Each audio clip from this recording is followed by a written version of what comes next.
So hello coders, welcome back to a new video. देखो, पिछले lectures में हम लोगों ने क्या किया है, रिकर्जन पूरा अपना ख़त्म कर लिया है। ठीक है। मैं मानता हूँ कि मैंने यहाँ पर बस 4 लेक्चर्स बनाए, लेकिन मेरे ख्याल से ये 4 लेक्चर्स बहुत ज़्यादा है। 2 उसमें से मतलब मेन लेक्चर था और 2 उसमें से प्रैक्टिस क्वेश्चंस थे। ठीक है। और बाकी फिर भी अगर आपको नहीं समझ में आया ना, तो उसमें कोई दिक्कत की बात नहीं है, बिकॉज ये भी ख़त्म नहीं हुआ है। क्योंकि रिकर्जन का जो स्टैटिक वाला है वो तो मेरे ख्याल से सबको समझ में आ गया होगा, वो बहुत आसान है। लेकिन जो वो विदाउट स्टैटिक वाला था, उसमें अगर किसी को डाउट है, तो मैंने जो विदाउट स्टैटिक वाला था उसके अंदर जो क्वेश्चंस दिए हैं ना, उस क्वेश्चंस को एक बार सॉल्व कर लो। ठीक है, एक बार बुद्धि लगा के सॉल्व कर लो, और अगर नहीं होता है तो फिर ये क्वेश्चंस को हम जब डिस्कस करेंगे तो फिर वो आपको क्लियर हो जाएगा। ठीक है, वहाँ पर हम उसको डिटेल में डिस्कस कर देंगे। तो चलिए हम यहाँ पर क्या करते हैं कि अपना नेक्स्ट जो टॉपिक है वो देखते हैं, प्री प्रोसेसर डायरेक्टिव्स। एक्चुअली ये आपको बहुत पहले भी जान लेते तो फिर कोई दिक्कत नहीं था, लेकिन चलो यार, खैर कोई दिक्कत नहीं है इसमें। हम देखते हैं कि प्री प्रोसेसर डायरेक्टिव्स होता क्या है। देखो, preprocessor directives are a part of a program. ठीक है, ये प्रोग्राम का एक पार्ट होता है, ऑब्वियसली प्रोग्राम का पार्ट ही होगा। That directs the source code. अब देखो, ये सोर्स कोड क्या है। बहुत लोग को पता है सोर्स कोड, ऑब्जेक्ट कोड, बहुत जगह पर ये चीज़ आता है, तो फिर सबको डाउट लगता है कि भाई ये आखिर ये चीज़ें हैं क्या। ठीक है, तो देखो, सोर्स कोड हम लोग किसको बोलते हैं कि any program written by us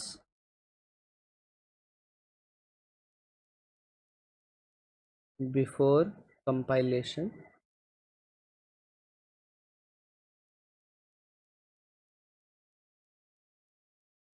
is known as source code. इसका मतलब ये, जब भी आपको एक प्रोग्राम लिखो, ठीक है, और कंपाइल करने से पहले, मतलब जैसे यहाँ पर आते हैं, और जैसे मैं यहाँ पर अगर कुछ भी मैं प्रोग्राम लिखूंगा ना, और मैं उसको कंपाइल मतलब उसको रन नहीं करूँगा, वो मेरा एक सोर्स कोड हो जाता है। ठीक है, तो सोर्स कोड का बहुत सिंपल है। तो वही बोला है कि जब एक सोर्स कोड आप बनाओ, ठीक है, और अगर आप उसको कंपाइलेशन में डालो, लेकिन कंपाइलेशन देखो ऐसा आपको दिखता है कि हाँ वो डायरेक्ट कंपाइल हो गया, लेकिन एक्चुअली वो डायरेक्ट कंपाइल नहीं होता है। ठीक, उसके पीछे बहुत सारा स्टेप रहता है। तो हम लोग क्या करते हैं कि कंपाइलेशन होने से पहले वो प्री प्रोसेस होता है। प्री प्रोसेस मतलब वो उसको पहले देखा जाता है, उसको प्रोसेस किया जाता है कि अच्छा इसमें क्या हो रहा है। तो प्री प्रोसेसर डायरेक्टिव का काम क्या है कि जब भी आप एक प्रोग्राम को कंपाइल करोगे, तो सबसे पहले उसको देखा जाएगा, उसको परखा जाएगा कि हाँ ये सही है कि नहीं, और इसका जो काम है वो भी करना है। ठीक है, तो दोनों चीज़ यहाँ पर देखा जाता है। ठीक है, और देखो, any pre processor begin with a hash symbol. ठीक है, अब आपको पता चलेगा कि प्री प्रोसेसर डायरेक्टिव क्या है। जैसे हम प्रोग्राम स्टार्ट करते हैं तो हम ये लिखते हैं ना, हैश इंक्लूड। तो यही वाला जो हैश इंक्लूड है, ये आपका एक तरह का प्री प्रोसेसर है। ठीक है, और फिर यहाँ पर हम क्या लिखते हैं, आईओ स्ट्रीम। तो ये जो हैश आपने लिखा है, ये क्या है, ये आपका प्री प्रोसेसर है। जैसे एक और हम हैश लिखते हैं यहाँ पर, इंक्लूड स्ट्रिंग। तो ये भी क्या हो गया, ये दोनों आपका प्री प्रोसेसर है। ठीक है, तो जब भी ये भी मैंने ऐसा प्रोग्राम लिखा हुआ है, तो ये आपका भी एक सोर्स कोड है बस। ठीक है, अभी मैंने इसको कंपाइल नहीं किया, इसको सेव नहीं किया है। ठीक है, और जैसे ही मेरा प्रोग्राम रन होता है ना, तो सबसे पहले देखा जाता है कि प्री प्रोसेसर मतलब ये दोनों को, अच्छा ये दोनों को उसने देखा कि अच्छा मेरे को एक फ़ाइल इंक्लूड करना है जिसका नाम आईओ स्ट्रीम है, और फिर मेरे को एक फ़ाइल इंक्लूड करना है जिसका नाम स्ट्रिंग है। तो पहले ये काम कर दिया जाता है, ताकि ये इंक्लूड होने के बाद जो तुमको काम है अपना प्रोग्राम का, वो सारा होते रहे। ठीक है, और बाकी चीज़ें भी यहाँ पर लिख देते हैं, यूजिंग नेम स्पेस एसटीडी वगैरह, और यहाँ पर इंट मेन।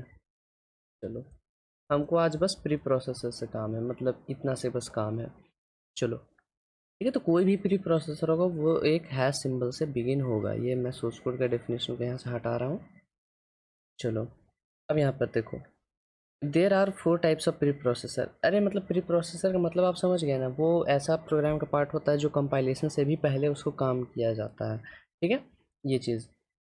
अब इसका 4 तरह का प्री प्रोसेसर होता है। सबसे पहला होता है आपका मैक्रोज। अब मैक्रोज क्या है, तो मैक्रोज समझ लो एक मतलब डिक्शनरी टाइप का हो गया। ठीक है, डिक्शनरी में क्या रहता है, मेरा एक वर्ड रहता है, फिर उसका एक मीनिंग रहता है। ठीक है, या फिर जैसे हम मैथ में करते हैं कि या जैसे हम एक वेरिएबल बनाते हैं ना अपने प्रोग्राम में, जैसे कि हम लिखते हैं यहाँ पर int num is equals to 5।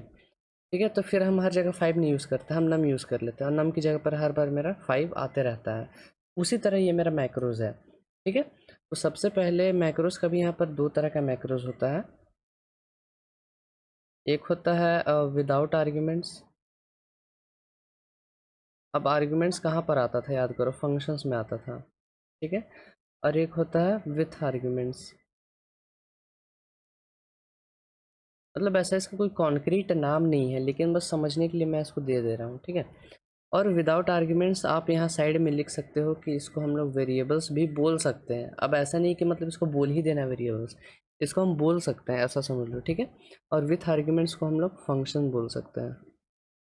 अब फंक्शन ऐसे नहीं कि पूरा कॉम्प्लेक्स भी बना देना है, खैर हम देखेंगे। सबसे पहले हम देखते हैं विदाउट आर्ग्यूमेंट्स। ठीक है, तो इसका सिंटेक्स क्या है, देखो हम लिखेंगे हैश। ठीक है, और देखो हैश के बाद आप जो लिखते हो वो बहुत मायने रखता है। ये जो जब भी आप एक मैक्रोस बनाओ, ठीक है, तो मैक्रोस के लिए आप यहाँ पर जैसे हम इंक्लूड लिखते हैं, तो मैक्रोस के लिए आप यहाँ पर डिफाइन लिखोगे। ठीक है, डिफाइन सब सारा स्मॉल में। ठीक है, ये कीवर्ड है डिफाइन, हैश डिफाइन। और उसके बाद आप यहाँ पर क्या करोगे, अपना मैक्रो का नेम दोगे, मैक्रो नेम। और उसके बाद यहाँ पर क्या दोगे, मैक्रो की वैल्यू दोगे। इज इक्वल टू वगैरह नहीं लगता, लास्ट में सेमी कॉलन भी नहीं आता है। ठीक है, तो ये किसके लिए, ये विदाउट आर्ग्यूमेंट्स वाला है। तो चलिए इसको हम एक बार बना के देखते हैं। आते हैं यहाँ पर, और हम यहाँ पर क्या करेंगे, यहाँ पर लिखेंगे हैश, और देखो डिफाइन का ऑप्शन आ गया, तो हम यहाँ पर डिफाइन लिखेंगे। जैसे हम हैश इंक्लूड लिखते हैं फाइल इंक्लूड करने के लिए, वैसे ही आप एक मैक्रो अगर डिफाइन कर रहे हो तो आपको हैश डिफाइन लिखना पड़ता है। उसके बाद सपोज कर लो मैं एक मैक्रो का नाम दे रहा हूँ पाई। ठीक है, और फिर मैं इसकी वैल्यू दे रहा हूँ 3.14।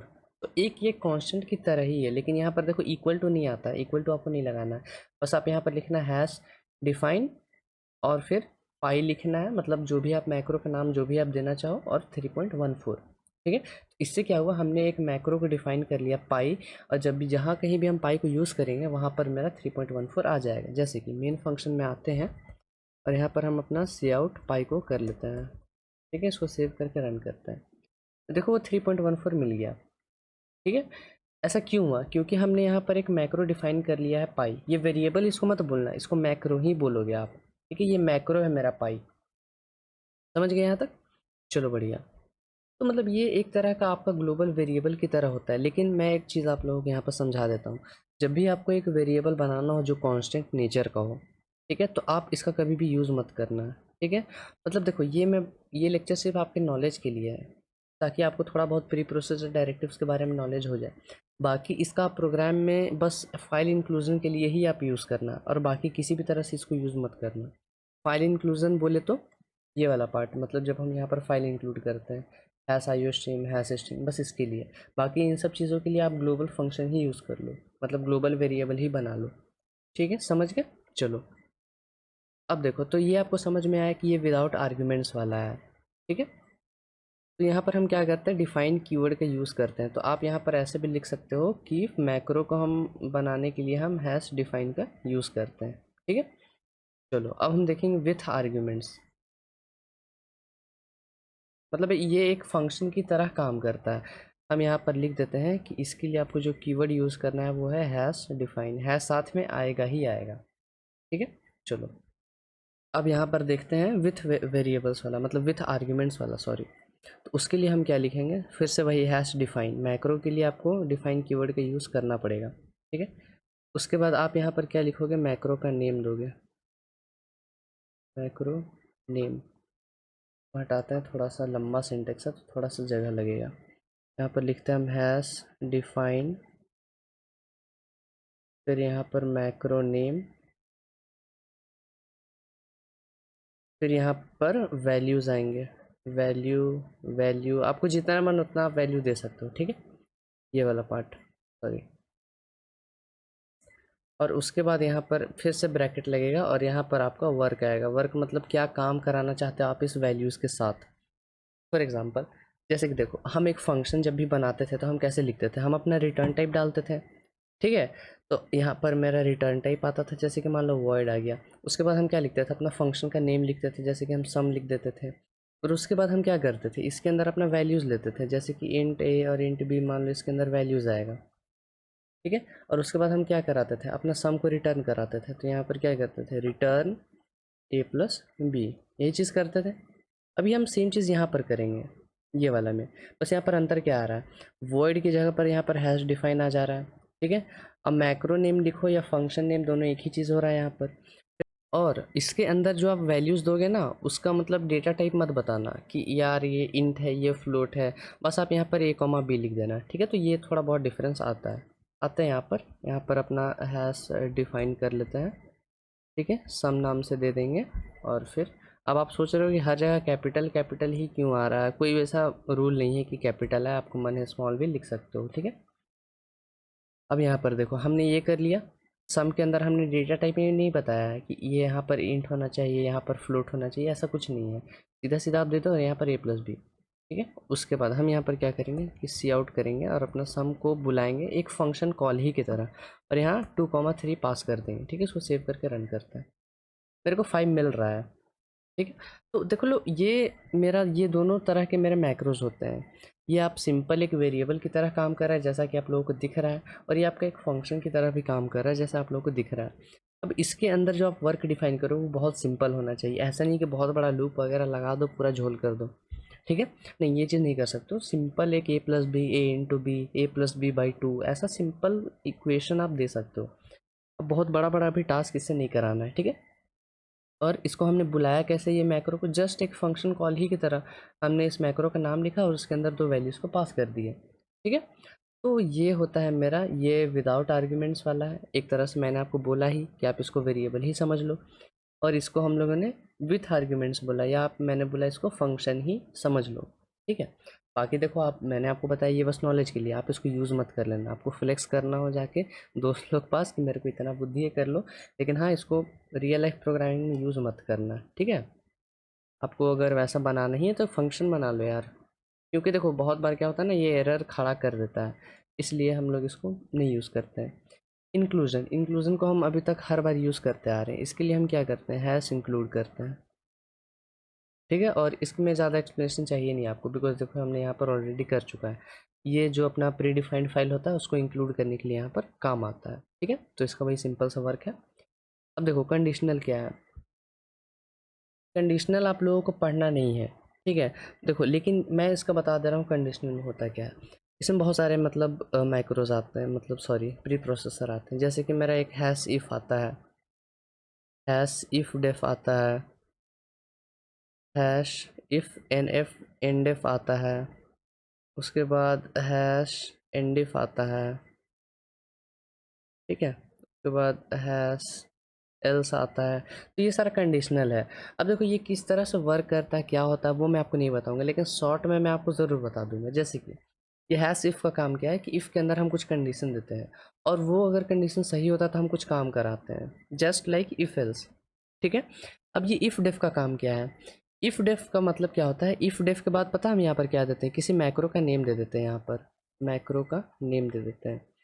और अगर इफ़ डेफ मतलब इफ़ डेफ और मैक्रो नेम, तो क्या होता है, ये इफ़ डेफ क्या करता है, चेक करता है कि ये मैक्रो नेम ऑलरेडी क्रिएटेड है कि नहीं, ठीक है। जैसे कि अगर मैंने यहाँ पर ऐसा डिफाइन कर रखा है पी आई को, तो हम क्या करेंगे, यहाँ पर ऐसा कुछ दे देते हैं, इफ़ डेफ पाई, ठीक है। यहाँ पर एक बार हम यहाँ पर ले लेते हैं एक एग्जांपल।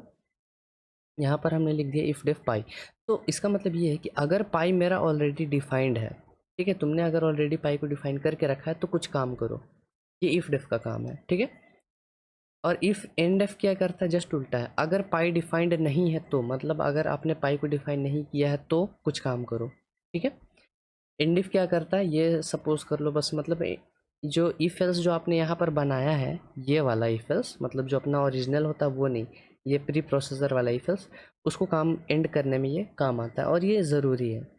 और एल्स क्या है, इफ़ अगर काम ना करे तो एल्स काम करेगा, ठीक है। तो ये मैंने शॉर्ट में बता दिया, और यहाँ पर मैं ऐसा एरो बना देता हूँ ताकि आपको पता चले कि ये सारा अपना आता है, ठीक है, उस मतलब कंडीशनल प्रोसेसर के अंदर। अदर्स में देखो क्या आता है, अदर्स में एक आता है आपका अनडेफ, हैश अनडेफ। अब ये हैश अनडेफ का काम क्या है, अनडिफाइन करता है। जैसे हमने डिफाइन किया तो ये अनडिफाइन कर देता है, जैसे कि सपोज़ कर लो यहाँ पर हमने पाई को डिफ़ाइन कर रखा है। अब मैं यहाँ पर मान लो यहाँ पर हैश करूँगा अनडिफ और मैं यहाँ पर अपना पाई दे दूँगा, ठीक है? और हम इसको अभी थोड़ी देर के लिए कमेंट कर देते हैं, इसको ले आते हैं। तो देखो ये भी इस प्रोग्राम को समझो। हमने यहाँ पाई को डिफ़ाइन किया है लेकिन यहाँ पर अनडिफ़ाइन भी कर दे रहे हैं। अब मैं इसको सेव करके रन करूँगा तो पाई यहाँ पर डिफ़ाइंड नहीं है। तो यहाँ पर मेरे को बोल रहा है P was not declared in this scope, मतलब उसको पता नहीं चल रहा है कि पाई है क्या, क्योंकि हमने यहाँ पर अनडिफाइन कर दिया। मतलब जो स्पेस मेरा पाई खा रहा था मेमोरी में वो हमने वहाँ से डिलीट कर दिया। ठीक है, तो मतलब ये एक ऐसा है कि जैसे फाइल हमने यहाँ पर बनाया फिर फाइल को डिलीट कर दिया और हम जब फाइल खोज रहे हैं तो मेरे को नहीं मिल रहा, तो एरर बता रहा है। ठीक है, अब जैसे ही मैं इसको कमेंट कर दूंगा, सेव करके रन करूँगा तो फिर से वो चलने लगेगा। ठीक है, तो ये मेरा अनडिफ का काम है, वो अनडिफाइन कर देता है किसी भी मैक्रो को। आप ये फंक्शन के लिए भी यूज़ कर सकते हो। आप अनडिफ सम लिख दोगे तो ये पूरा जो फंक्शन है ये डिस्ट्रॉय हो जाएगा। ठीक है, तो ये है। और दूसरा होता है मेरा एक प्रैग्मा। प्रैग्मा पी छोटा रहेगा। अभी प्रैग्मा का काम क्या है तो मैं डिटेल में नहीं जाऊंगा, लेकिन शॉर्ट में बता दे रहा हूँ। प्रैग्मा में भी दो टाइप का प्रैग्मा आता है। एक आपका स्टार्टअप आता है और एक आपका एग्जिट आता है। स्टार्टअप मतलब यूज़ होता है जब भी आपको कोई फंक्शन मैक्रो को या कोई एक फंक्शन को, चाहे मतलब सिंपल फंक्शन भी हो, तो ये स्टार्टअप क्या करेगा, एक फंक्शन आपको पता है वो कब एग्जीक्यूट करता है, जब हम उसको मेन फंक्शन से कॉल लगाते हैं। लेकिन ये जब भी आप यहाँ पर ऐसा करोगे, जैसे कि यहाँ पर स्टार्टअप, यहाँ पर ऐसे लिखोगे हैश प्रैग्मा स्टार्टअप और उसके बाद उस फंक्शन का नाम दे दोगे, तो वो मेन फंक्शन से बिना कॉल ही वो एग्जीक्यूट हो जाएगा। ठीक है, तो वो स्टार्टअप का काम है। और एग्जिट का काम है, एग्जिट का काम है कि जब भी आपका मेन फंक्शन से जब आपका प्रोग्राम एग्जिट करे, ठीक है, जब आपको पता है कि मेन फंक्शन से ही शुरू होता है और मेन का जो लास्ट लाइन होता है वहाँ पर जाके मेरा प्रोग्राम ख़त्म होता है। लेकिन इससे आप क्या करा सकते हो कि जब आपका मेन ख़त्म हो तो एग्जिट पर जिस भी फंक्शन का आपने नाम लिखा है वो फंक्शन एग्जीक्यूट हो जाए। नहीं समझ में आया, कोई दिक्कत नहीं है, ये ज़्यादा ज़रूरी नहीं है। ठीक है, चलो, तो मैंने आपको बताया कि आपको किसको यूज़ करना है। आपको अपना ज़्यादातर आपको फाइल इंक्लूजन को यूज़ करना है, आप बाकी को भूल जाओ। बस वो आपका नॉलेज के लिए रख लो कि इतना सारा होता है, बाकी उसका कोई ख़ास वैल्यू नहीं है। अब देखो मैक्रोज़ के अंदर यहाँ पर मैं आपको एक और चीज़ बताना चाहता हूँ कि मैक्रोज़ में क्या है कि हम खुद से बना सकते हैं, लेकिन कुछ कुछ आपका इनबिल्ट मैक्रो भी आता है, मतलब प्रोग्राम में वो ऑलरेडी बिल्ट है। जैसे कि अब वो सारा जो मैक्रो है उसको लिखने के लिए आपको ये नहीं लिखना पड़ेगा, क्योंकि वो ऑलरेडी डिफाइंड है यार। ये हम कब यूज़ करते हैं, जब मेरे को ऐसे डिफाइन करना रहता है, लेकिन वो ऑलरेडी डिफाइंड है तो हम इसको नहीं यूज़ करेंगे। जैसे कि पहला होता है मेरा डेट, ऐसे ही लिखा जाएगा, मतलब दो अंडर स्कोर, बीच में दो अंडर स्कोर के बीच में कोई गैप नहीं रहेगा। फिर डेट सारा कैपिटल में और ये, ठीक है। फिर यहाँ पर टाइम आता है, फिर यहाँ पर लाइन आता है, तो ये सारा का काम है। बाकी देखो मैं आपको दिखाता हूँ, जैसे कि हम यहाँ पर आते हैं और यहाँ पर हम करेंगे कि सी आउट, और यहाँ पर हम सिंपल लिखते हैं ऐसे। देखो जैसे ही मैं ये लिखूँगा और फिर मैं डेट दूंगा, ठीक है, तो देखना होगा क्या। अभी जिस तारीख को मैं ये वीडियो बना रहा हूँ उसका डेट मेरे को दे दिया, July 5, 2023। ठीक है, 2023, तो ये मेरे को डेट निकाल के देता है। उसी तरह अगर मैं यहाँ पर डेट की जगह पर मैं टाइम लिख दूँ, ठीक है, और सारा कैपिटल आएगा, सॉरी, सेव करके रन करूँ, तो देखो डेट के बाद मेरे को यहाँ पर टाइम दिखा रहा है। अभी जिस समय पे मैं करंट कंपाइल हुआ है मेरा प्रोग्राम, वो समय दिखा रहा है मेरा। ठीक है, अभी तुरंत ये कंपाइल हुआ तो इस समय 11:16 हो रहे हैं 4 सेकेंड। तो ये आपको एग्जैक्ट कंपाइलेशन का टाइम दिखाता है। ठीक है, सारे के बीच में एंडर लगा देते हैं। तो ये मेरा कुछ इनबिल्ड मैक्रो है यार। देखो नेट पे आपको ना सारा कंटेंट मिल जाएगा, ठीक है, तो आप सब जगह वीडियो पे डिपेंड नहीं रह सकते हो, लेकिन मैं मेरे को कुछ कुछ पता है तो मैं यहाँ पर बता दे रहा हूँ। ठीक है, और उसके बाद आपका एक आता है लाइन। देखो यहाँ पर लाइन आ गया। अब ये क्या बताता है कि किस लाइन में आपका करंट एग्जीक्यूशन है। ठीक है, तो ये सारा कुछ मेरा मतलब है। और फिर यहाँ पर एक और होता है फाइल नाम से, शायद से मेरे को करंट याद नहीं है ठीक से, लेकिन देख लेते हैं एक बार। हाँ, फाइल नाम का है, ये शायद आपको फाइल नेम दिखाता है। यहाँ पर रन करते हैं, preprocessor dot C P P, ये मेरा फाइल का नेम है। देखना यहाँ पर preprocessor dot C P P मैंने बना के रखा, तो ये आपका फाइल का नेम है। ये सारा आपका इनबिल्ट मैक्रो है, इसको आपको ऐसे डिफाइन करने की ज़रूरत नहीं है क्योंकि वो ऑलरेडी डिफाइंड है, तो फिर क्यों करोगे आप उसको डिफाइन, राइट। चलो, तो ये आपका इनबिल्ट मैक्रो हो गया। अब देखो, अब प्री प्रोसेसर मैंने आपको सफिशिएंट नॉलेज दे चुका है। अब जो है इस पे आपको क्वेश्चंस नहीं मिलेंगे क्योंकि इस पे क्या ही क्वेश्चंस मैं दूँ, ठीक है। तो इसको अभी आप समझ गए होंगे कि प्री प्रोसेसर होता क्या है। ये आपके जनरल नॉलेज के लिए, इसको बहुत ज़्यादा आपको डीप में नहीं पढ़ना है, ठीक है। लेकिन आपको फिर भी अगर आपको मन है खुद से तो कर लो, लेकिन बाकी इंटरव्यू वगैरह में इससे कुछ ज़्यादा डीप क्वेश्चंस पूछता नहीं है, ठीक है। तो फिलहाल हम इस वीडियो का रखते हैं यहीं पर। नेक्स्ट जो लेक्चर होना चाहिए मेरा, वो स्ट्रक्चर्स हम शुरू करेंगे, और स्ट्रक्चर्स बहुत इंपॉर्टेंट हो जाते हैं जब आपको ऊप्स का कॉन्सेप्ट पढ़ना है, ठीक है। मतलब बहुत नहीं, लेकिन हाँ, ऊप्स में जो क्लासेस और ऑब्जेक्ट्स का जो कॉन्सेप्ट आता है ना, वो स्ट्रक्चर से बहुत ज़्यादा रिलेटेड रहता है। तो अगर आप स्ट्रक्चर्स अच्छे से पढ़ लोगे तो ऊप्स में भी मेरे ख्याल से आपको दिक्कत नहीं आएगा, ठीक है। तो अगले लेक्चर से हम वही शुरू करेंगे। तो फिलहाल हम इस वीडियो को रखते हैं यहीं पर। अगर आपको समझ में आ गया प्री प्रोसेसर डायरेक्टिव तो लाइक कर देना, चैनल को सब्सक्राइब कर देना। हम मिलेंगे आपसे नेक्स्ट वीडियो में। Till then keep coding and bye bye.